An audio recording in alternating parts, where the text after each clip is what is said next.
Hello everybody, this is the second video addressing what was addressed in my first video on chapter 4 on finding the difference between the addition rule versus the multiplication rule. If you have not seen that video before looking at this one, I suggest that you go ahead and look at that as it'll help to make more sense of the work we're about to do next. So in this next video, we hope to look at some examples for how we can both determine when we read a problem, we know it is an addition rule problem instead of a multiplication rule, or it's a multiplication rule and not the addition rule. So we try to look for keywords and then how we utilize the addition rules in these examples. And then within each rule for the addition rule or multiplication rule, how do we know if they are mutually exclusive, not mutually exclusive, or if they are independent or not independent? So let's go ahead and take a look at the first question here. So we're given a table here of information, and this is a comparison between different restaurants, between the number of orders that are accurate and then the orders that are not accurate. So we're going to go ahead and analyze this, and we're going to also be using a graphing calculator to help us do the calculations.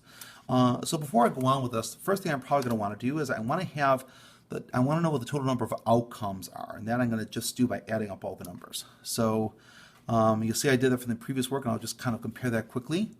329 plus 264 plus 249 plus 145 plus 33, 54 plus 31 plus 13.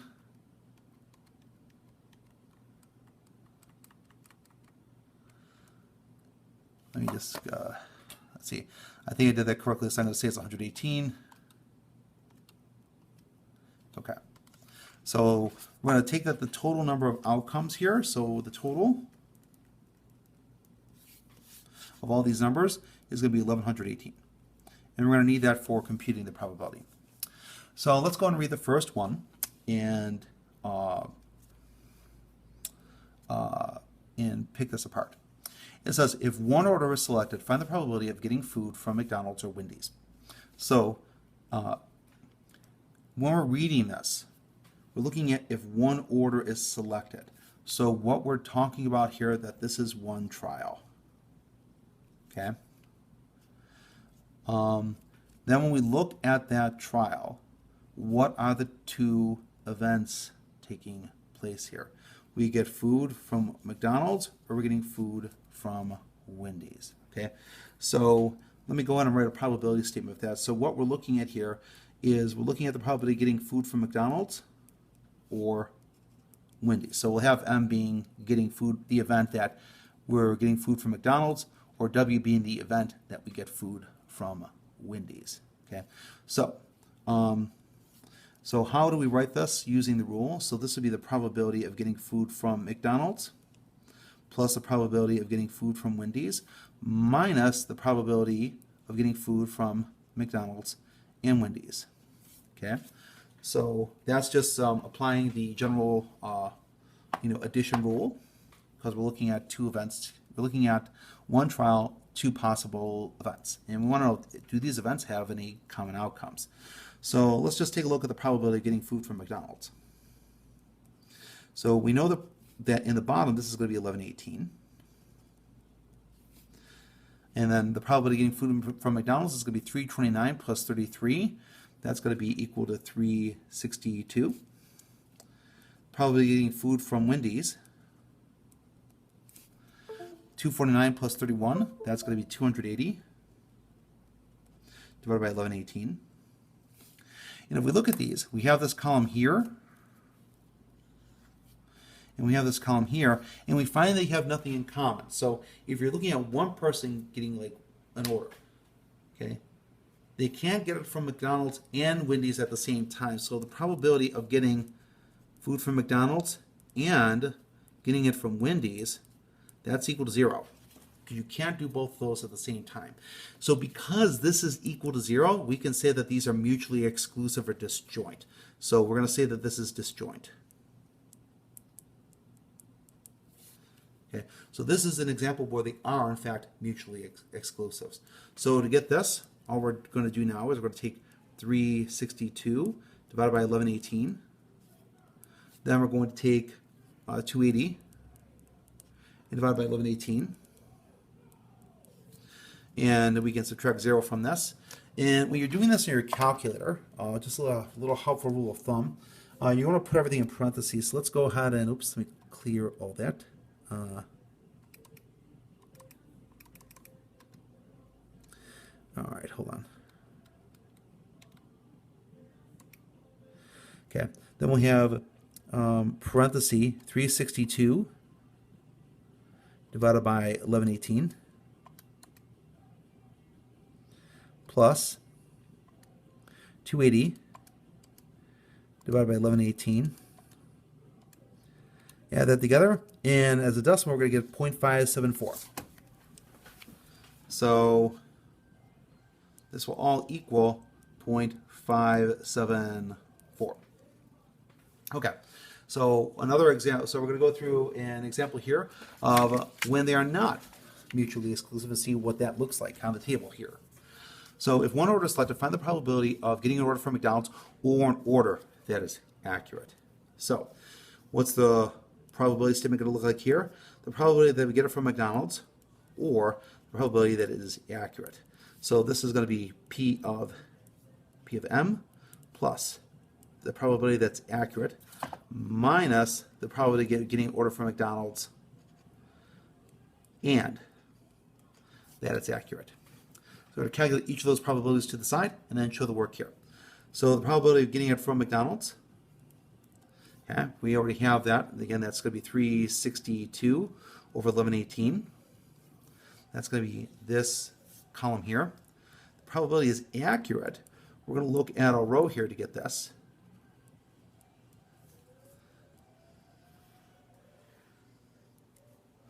Okay, and for those we need to add the 4 across there. We're just going to be, see if you can see this here, make sure, 329 plus 264 plus 249 plus 145, and that's going to be 987. Okay, so 987, 1118. But now we want to look at the probability that you get an order from McDonald's, or get an order that you want to look at the probability that the order is from McDonald's and that it is accurate. And that's going to be here. And what we notice here is that when we look at any of these numbers here and we look at any of these this row here, the 329 is added twice. This is why we need to subtract it. And that's going to be 329 over 1118. So now that we have these three probabilities put together, we can just kind of put them underneath now. So let's kind of box these off. So we need the probability of getting an order from McDonald's, which is 362 over 1118, plus the probability of getting an order that's accurate, which is 987 over 1118, minus the probability of getting an order from McDonald's and it's accurate, which is minus 329 over 1118. I went back and corrected this. And when I put this on the calculator, again, I'm going to put everything in each part in parentheses. 362 divided by plus 987 divided by, oops, keep forgetting that parentheses.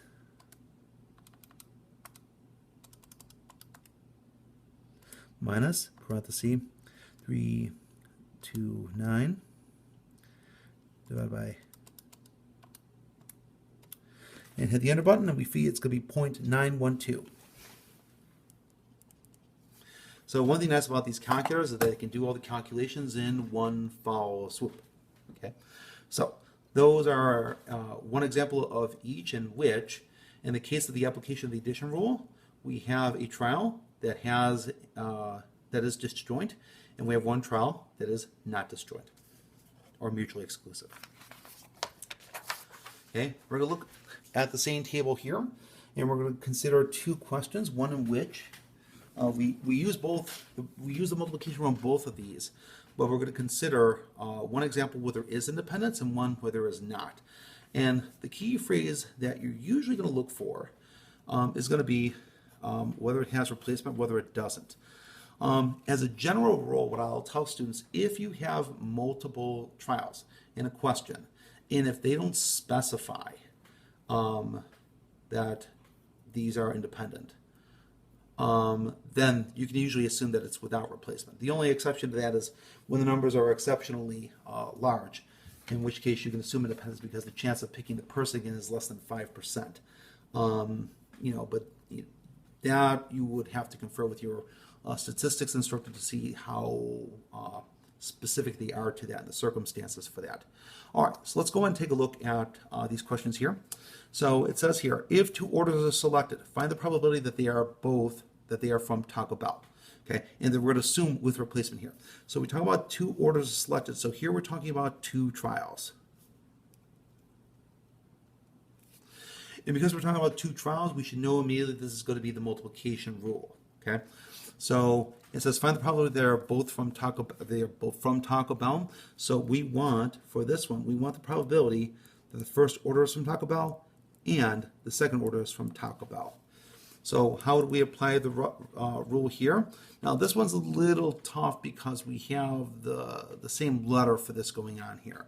But the way we would write this usually as far as the multiplication rule would be, we want to know the probability of the first event times the probability of the second event given that the first event has occurred. So let's take a look at what that's going to look like here. So this is going to be for the first event, and this is going to be the probability of the second event. So the probability of picking someone for Taco Bell the first time, well, we know that's still going to be 1118 because that has not changed because it's the same table.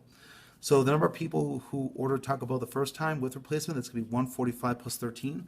That's going to be 158 out of 1118. Now the second time, the probability that when you pick a person that they order from Taco Bell, because we're replacing them, we still have 1,118 people to pick from. If we did not replace them, we don't have 1,117. But we replaced them, so we still have 1,118. And because we replaced them, we still have 158 people to pick from. Oh, and by the way, I forgot to put this here. The probability that we pick a person who ordered from Taco Bell, given that the first person ordered from Taco Bell. So this is the second event here. So this would be 158 out of 1118. Okay, so this will be 158 out of 1118 times 158 out of 1118. You can also, if you wanted to in your calculator, since it's the same number, you could square this result. So we were just going to go and take 158 divided by 1118.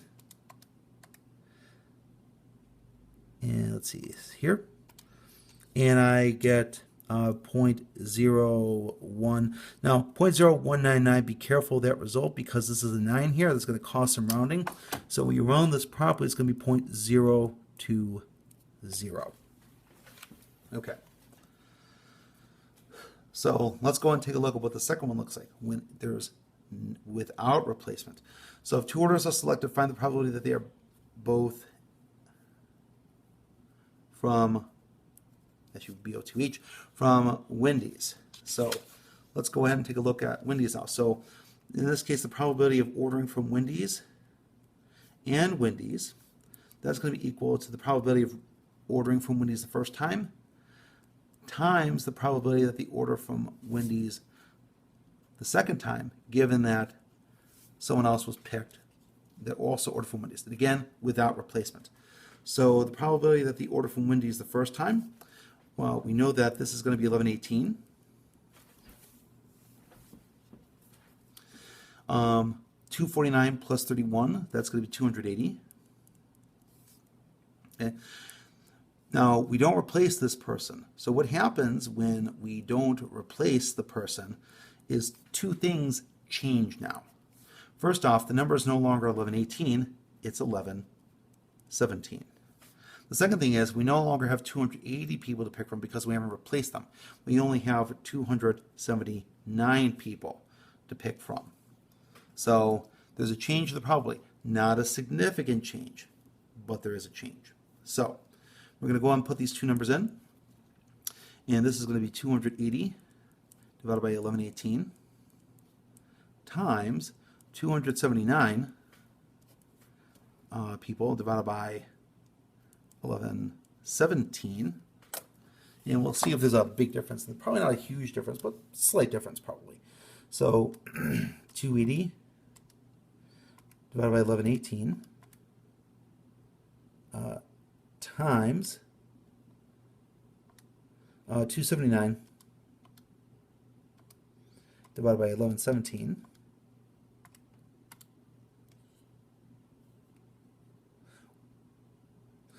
Okay, so for this probability here, we have 0.0625, so we'll say 0.063.